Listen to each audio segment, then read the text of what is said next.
কাব্যকণ্ঠ আবৃত্তি একাডেমি খাদি মেলার এই মঞ্চে পরিবেশনের সুযোগ পেয়ে ভীষণ আপ্লুত। মেলার আয়োজক তথা প্রতিটি সদস্যকে জানাই আমাদের আন্তরিক কৃতজ্ঞতা। মেলায় আগত দর্শনার্থী সকলকে শুভকামনা জানাই। আজ আমরা উপস্থাপন করতে চলেছি শৈশবের সেকাল এবং একাল নামক একটি অনুষ্ঠান। শৈশবের সেকালের জন্য আমরা বেছে নিয়েছি আমাদের সবার ছোটবেলার সেই চিরপরিচিত কিছু শিশুতোষ ছড়া কবিতা। আর শৈশবের একালের চিত্র ফুটিয়ে তুলতে আমরা একটি শ্রুতিনাটক পরিবেশন করব। মনে পড়ে ছোটবেলায় পড়তে বসার আগে সরস্বতী মন্ত্র উচ্চারণ করবার পর আমরা মদনমোহন তর্কালঙ্কার রচিত সকালে উঠিয়া আমি মনে মনে বলি, সারাদিন আমি যেন ভালো হয়ে চলি, এই দুটো লাইন আওড়াতাম। সারাদিনে যখনই খারাপ কিছু করবার জন্য মন উসখুস করত, আমরা তখনই আবারও ওই দুটো লাইন মনে মনে ঝালিয়ে নিতাম। বলা ভালো, ওই লাইন দুটো ভালো এবং খারাপের মধ্যে একটা লক্ষণ রেখা টেনে রাখত যেন। আজ আমরা সবাই সমবেত কণ্ঠে জোরে জোরে বলি, সকালে উঠিয়া আমি মনে মনে বলি, সারাদিন আমি যেন ভালো হয়ে চলি। যদিও সকাল নয় এখন, তবুও কোনো কিছুই মনে মনে ভাবতে যেন বাধা নেই, এ আমরা কবিদের কল্পনার মাধ্যমে বারবার বুঝতে পারি। কাজী নজরুল ইসলামের খোকার সাত কবিতায় শিশু মনের ভাবনার প্রতিফলন ঘটেছে সুন্দরভাবে। এখন আমরা কবিতাটি শুনে নেব শ্রেয়ান রুজের কণ্ঠে।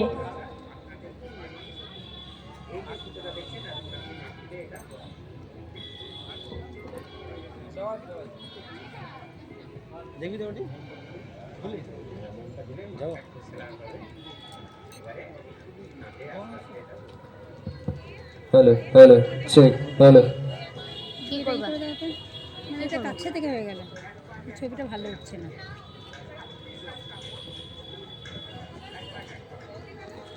নমস্কার নমস্কার খোকার স্যার, কাজী নজরুল ইসলাম। আমি হব সকালবেলার পাখি, সবার আগে কুসুম বাগে উঠবো আমি ডাকি। সূর্যি মামা জাগার আগে উঠবো আমি জেগে। হয়নি সকাল, ঘুমো এখন, মা বলবেন লেগে। বলবো আমি আলসি মেয়ে, ঘুমিয়ে তুমি থাকো। হয়নি সকাল, তাই বলে কি সকাল হবে না কো। আমরা যদি না ঝর্ণা মাসি বলবে হাসি।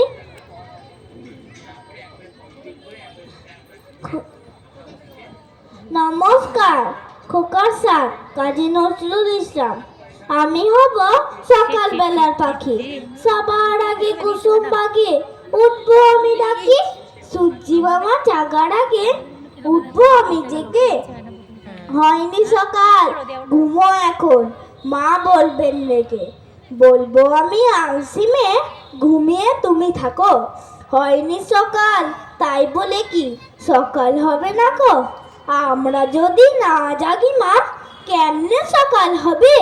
তোমার ছেলে উঠলে গোমা, রাত পোহাবে তবে। উষা দিদির ওঠার আগে উঠবো পাহাড় চূড়ে। দেখবো নিতে ঘুমায় শহর, শীতের কাঁথা মুড়ে। ঘুমায় সাগর বালু চড়ে নদীর মোহনায়। বলবো আমি ভোর হলো যে, সাগর ছুটে আয়। ঝর্ণা মাসি বলবে হাসি, খোকন এলি নাকি। বলবো আমি নয় গো খোকন, ঘুম জাগানো পাখি। ফুলের বনে ফুল ফুটাবো, অন্ধকারে আলো। সূর্যি মামা বলবে উঠে, খোকন ছিলে ভালো, বলবো মামা কথা কর, নাইকো সময় আর তোমার আলোর রথ চালিয়ে ভাঙা ঘুমের দ্বার। রবির আগে চলবো আমি ঘুম ভাঙা গান গেয়ে, ডাকবে সাগর পাহাড়ি নদী ঘুমের ছেলে মেয়ে। নমস্কার। শিশুদের মনকে সবচেয়ে বেশি ছুঁতে পারে হাসি মজা। মজার ছলে যে কোনো কিছু শেখালে ওরা খুব তাড়াতাড়ি সেটা রপ্ত করতে পারে। আমাদের ছোটবেলায় দামোদর শেঠ পড়ে কারো কাছে শুনে এবং মনে মনে দৃশ্য কল্পনা করে কতটা মজা পেতাম সেটা বলে বোঝানো যাবে না। জানি না আজকের বাচ্চাদের মনে সেই একই রকম অনুভব আসে কি না। এখন আমরা কবিগুরু রবীন্দ্রনাথ ঠাকুরের দামোদর শেঠ ছড়াটি শুনে নেব সৌমশ্রী গোস্বামীর কণ্ঠে।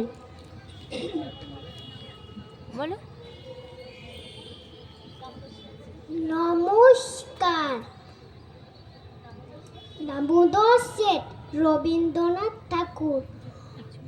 অল্পেতে খুশি হবে দামোদর শেঠ কি, মুরগির মা চাই চাই ভাজা ভেটকি, আনবে কটকি জুতো মটকিতে গিয়ে এনো, জলপাইগুড়ি থেকে এনো কই জিওনো, চাটনিতে পাওয়া যাবে বোয়ালের পেটকি, চিনে বাজারে থেকে এনো তো গরম চা, কাঁকড়া ডিম চাই চাই যে গরম চা, না হয় খরচা হবে মাথা হবে কি,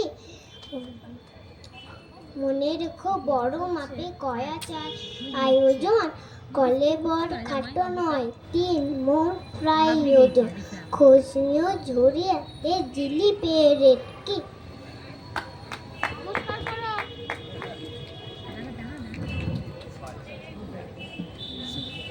সেকালের ছোটবেলায় আমরা দুঃখের কোনো ঘটনা শুনে মনে মনে ভীষণই বিচলিত হতাম। যেমন যতীন্দ্রমোহন বাগচির লেখা কাজলা দিদি কবিতাটি শিশু মনে নানান প্রশ্নের উদ্রেক করে। এখন আমরা সেই কবিতাটি শুনে নেব সুমাইয়া সুলতানার কাছ থেকে। নমস্কার। কাজলা দিদি যতীন্দ্রমোহন বাগচি। বাঁশ বাগানের মাথার উপর চাঁদ উঠেছে ওই, মাগু আমার শোলকপালা কাজলা দিদি কই, পুকুর ধারে লেবুর তলে থোকাই থোকাই জোনাক জলে, ফুলের গন্ধে ঘুম আসে না একলা জেগে রই, মাগু আমার কোলের কাছে কাজলা দিদি কই, সেদিন হতে কেন মার দিদির এনা ডাকু, দিদির কথায় আঁচল দিয়ে মুখটি কেন ডাকু, খাবার খেতে আসি যখন দিদি বলে ডাকি তখন, উগর থেকে কেন মার দিদি আসে নাকু, আমি ডাকি তুমি কেন মা চুপটি করে থাকো, বল মা দিদি কোথায় গেছে আসবে আবার কবে, কাল যে আমার নতুন ঘরে পুতুল বিয়ে হবে, দিদির মতো ফাঁকি দিয়ে আমিও যদি লুকাই গিয়ে,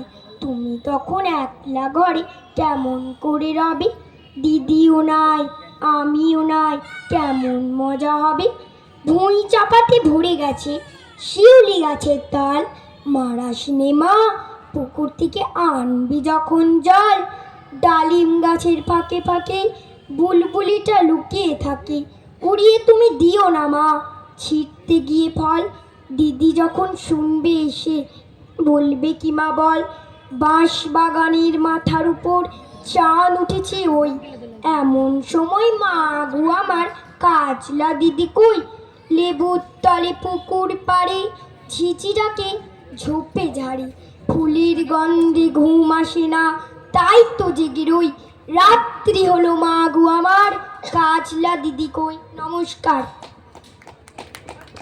নানান প্রাকৃতিক সৌন্দর্যের বর্ণনায় ভরা কবিতা পড়ে শিশুদের মনের ভাবনার প্রসার ঘটে। কবিগুরু রবীন্দ্রনাথ ঠাকুরের আমাদের ছোট নদী কবিতাটি বাংলার গ্রামীণ দৃশ্যপটের একটি জীবন্ত প্রকাশ। নিচ্ছে না মাইকটা। কবিতাটি শুনে নেব অনুপ্রিয়া টুডুর কাছ থেকে। নমস্কার, আমাদের ছোট নদী। রবীন্দ্রনাথ ঠাকুর। আমাদের ছোট নদী চলে বাঁকে বাঁকে, বৈশাখ মাসে তার হাঁটু জল থাকে।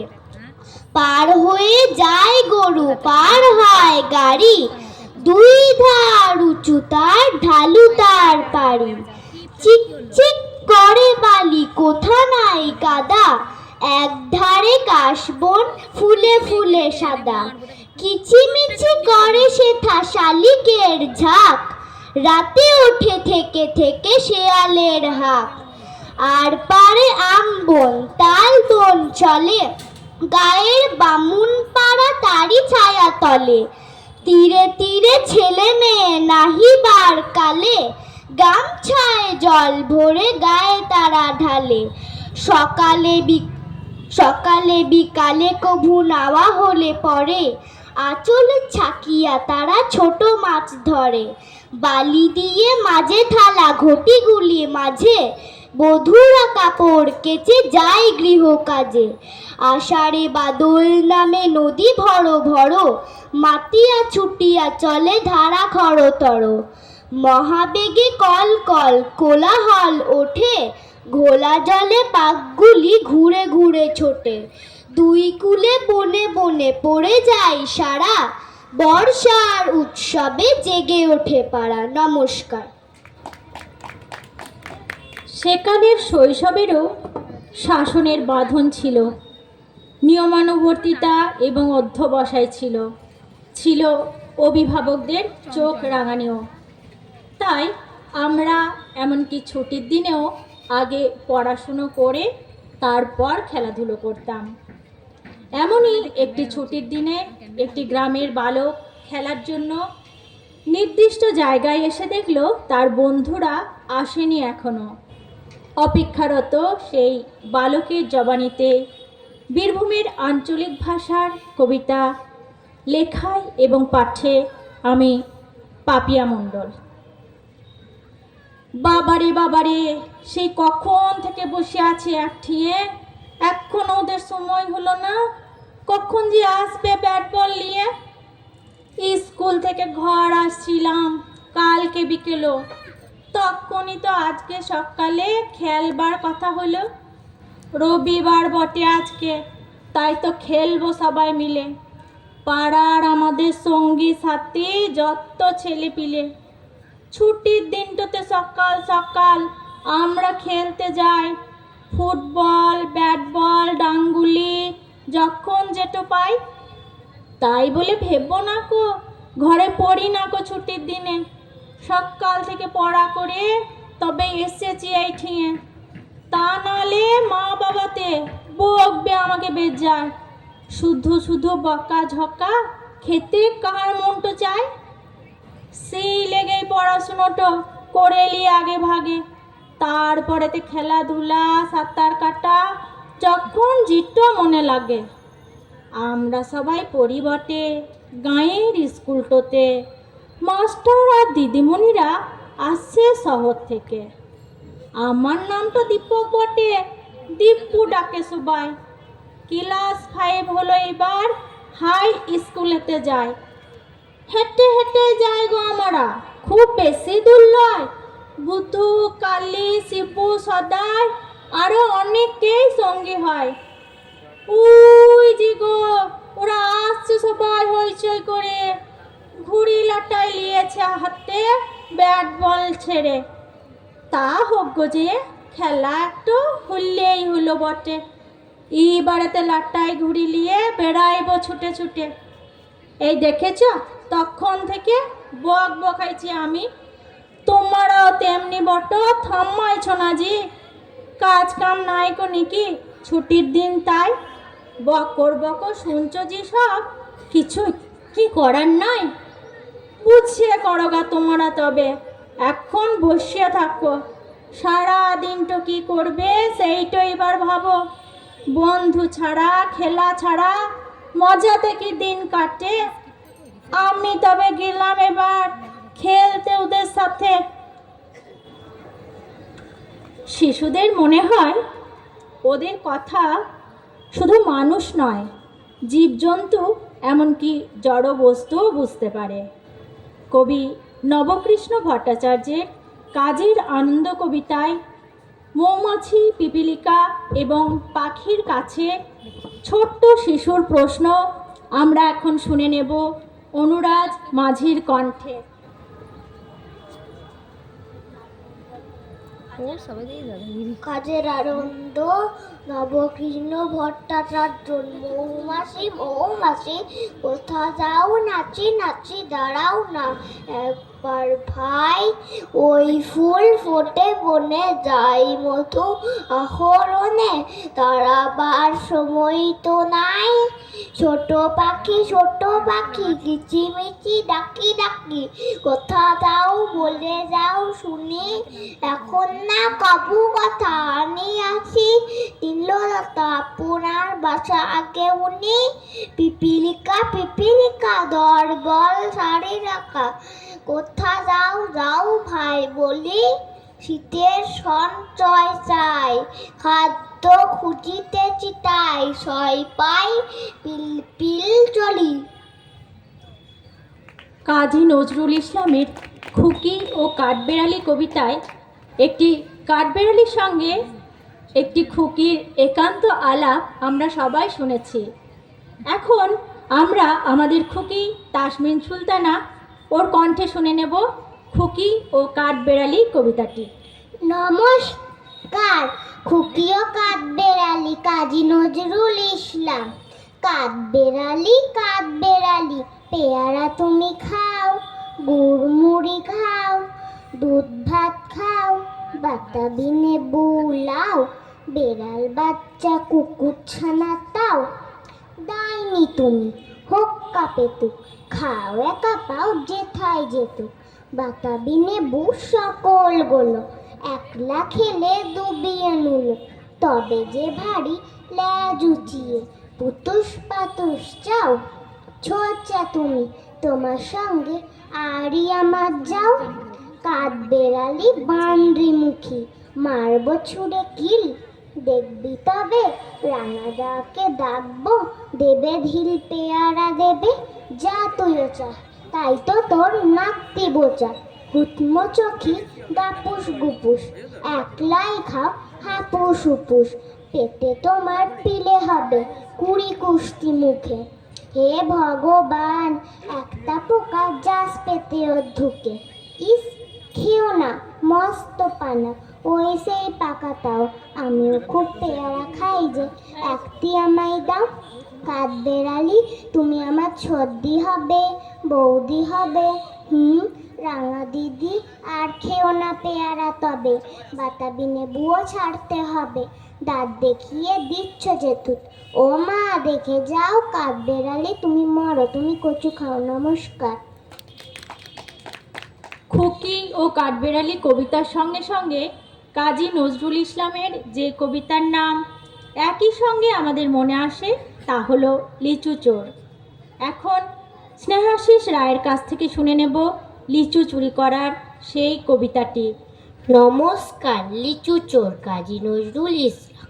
বাবুদের তাল পুকুরে, হাবুদের তাল কুকুরে, সে কি বাস করলে তারা, বলি থাম একটু দাঁড়া, পুকুরের ওই কাছে না লিচুর এক গাছ আছে না, হোতানা আসতে গিয়ে ইয়াক বড় কাস্তে নিয়ে, গাছে গিয়ে যেই চড়েছি ছোট্ট এক ডাল ধরেছি, ও বাবা মরাত করে পড়েছি সরার জোরে, পড়বি পর মালির ঘাড়ে, সে ছিল গাছের আড়ে, বেটা ভাই বড় নচ্ছার, দুমাদুম গোটা দুচ্চার, দিলে খুব কিলো ঘুষি, একদম জোসে ঠুসি, আমিও বাগিয়ে থাপড়, দেহাওয়া চাগিয়ে কাপড়, লাফিয়ে ডিঙ্গু দেওয়াল, দেখি এক ভিটুরে শেয়াল, আরে থ্যা শেয়াল কোথা, ভেলোটা দাঁড়িয়ে ওঠা, দেখে যেই আটকে ওঠা,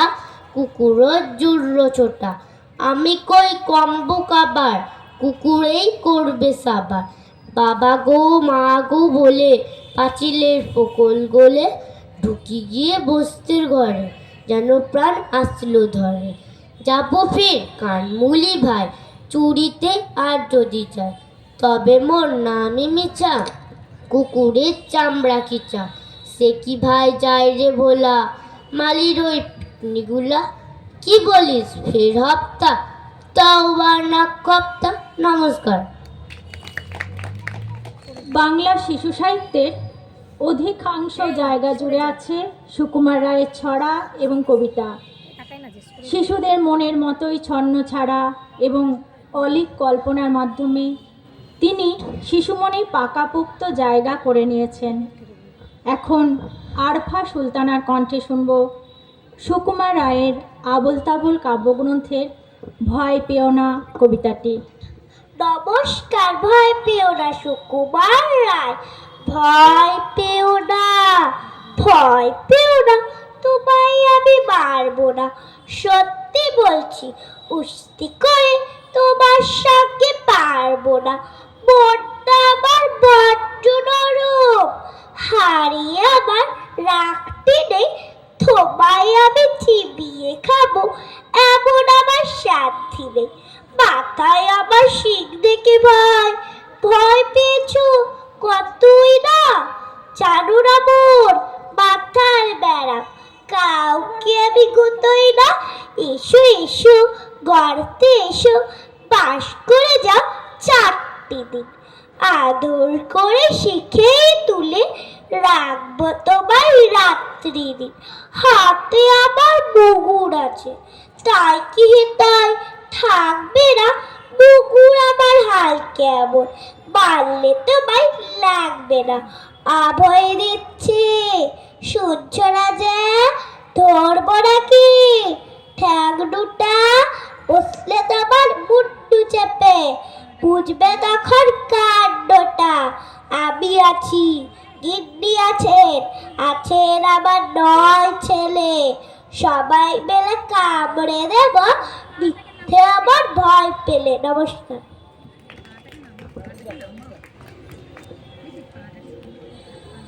সেকালের শৈশবের অধিকাংশ জুড়ে ছিল নিত্য নতুন বই, নানা রকম খেলাধুলা, এখন থেকে খোলা আকাশের নিচে কাটতো খোলামেলা ছেলেবেলা। কিন্তু কিন্তু একালের ছেলেবেলা গৃহবন্দী, আরও বন্দী নানা রকম যন্ত্রে। শিশুদের জীবনও তাই আজকাল যান্ত্রিকভাবে চলে। ওরা খোলা আকাশের নিচে আর খেলে না তেমন করে। পুরো পৃথিবী এখন বন্দি মুঠোফোনে। শিশুরাও রেহাই পায়নি সেখান থেকে। এই 4 দেওয়ালের মাঝে মুঠোফোন বন্দি জীবন থেকে ওরা কি আদৌ কখনো বের হতে পারবে? প্রশ্ন রইল আমাদের শ্রুতি নাটক, মোবাইল আর মোবাইলের মাধ্যমে। শ্রুতি নাটকটির রচয়িতা আমি পাপিয়া মণ্ডল, পাঠ্যাভিনয়ে সুমাইয়া সুলতানা এবং আমি। সুমি, এই সুমি, উফ, এই সুমি, বাপরে এই এক জ্বলন হয়েছে। কানে হেডফোনটা গুজে বসে থাকবে, মানুষ ডাকতে ডাকতে মরে গেলেও সাড়া পাবে না। এই সুমি। হ্যাঁ, কি হলো? হেডফোনটা খুললে কেন? মানে? এই মানেটা কি শুনি? তুই সারাটা দিন কানে হেডফোন গুজে রাখবি, তোর সাথে কেউ কথা টথা বলবে না নাকি? ওই মোবাইলটাই কাল হয়েছে। উফ, দিন রাত মোবাইল আর মোবাইল। ধুর, সেই একই ফাটা ক্যাটসেটের মতো চেঁচানো। কি বলবে বলো? আমি প্রজেক্টের ব্যাপারে একটা ভিডিও দেখছি। তোর প্রজেক্টের নিকুচি করেছে? হ্যাঁ রে, পড়তে বসলেও সবসময় মোবাইল নিতে হয়? শুধুমাত্র খাওয়া, ঘুম আর নিজের কাজটুকু ছাড়া তো বাকি সারাক্ষণই তোর মোবাইল লাগে রে। তোর জীবনটা তো মোবাইলেই ঢুকে গেল। না আছে খেলা, না আছে গল্পগুজব, না কোনো কাজকর্ম। সব সময় কানে হেডফোন আর হাতে মোবাইল। কি আশ্চর্য! কি বলবে সেটা তো বলো নাকি? প্রতিদিন সেই একই লেকচার, এত বকো কেন? না, বকবে না। ওরে, আমি তোর মা, আমি তোর ভালো চাই, সেই জন্যই তো বকি। আর কে বকতে আসবে তোকে? কে বলতে আসবে তোর ভালো খারাপ নিয়ে? সে না হয় হলো, বলো কি বলছিলে? এতক্ষণ ধরে তো বকেই চললে শুধু। কি জানি বাপু, কি জন্য তোকে ডাকছিলাম। ডেকে ডেকে গলা আমার ব্যথা হয়ে গেল। তুই এবার থেকে মোবাইলটা একটু কম নে বাবা, পড়াশোনায় একটু মন দে। আর দুটো কানে ওইভাবে হেডফোনটা না গুঁজে একটা কান খোলা রাখ। ঘরের লোকের কোনো বিপদ আপদ হলে, তোকে যদি ডাকাডাকি করে, তখন তো তুই কিছুই শুনতে পাবি না রে। তুমি বিশ্বাস করো মা, আমি সত্যি সত্যি প্রজেক্টের কাজ করছি। আর পড়তে গেলে সত্যি সত্যি মোবাইলটা লাগে। কত কি সার্চ করতে হয় গুগলে, তুমি কি আর জানবে?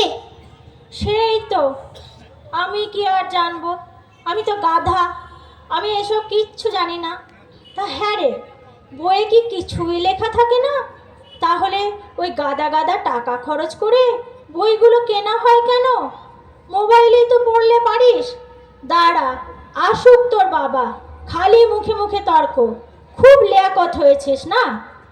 আহা, আবার বাবা কি কেন? তুমি তো বললে যা বলার। তোমাকে বোঝানোর ক্ষমতা আমার নেই। তুমি যা বললে তাই হবে। এবার আমার কাজটা করতে দাও। আর তুমি কি বলছিলে সেটা মনে পড়লে বলো।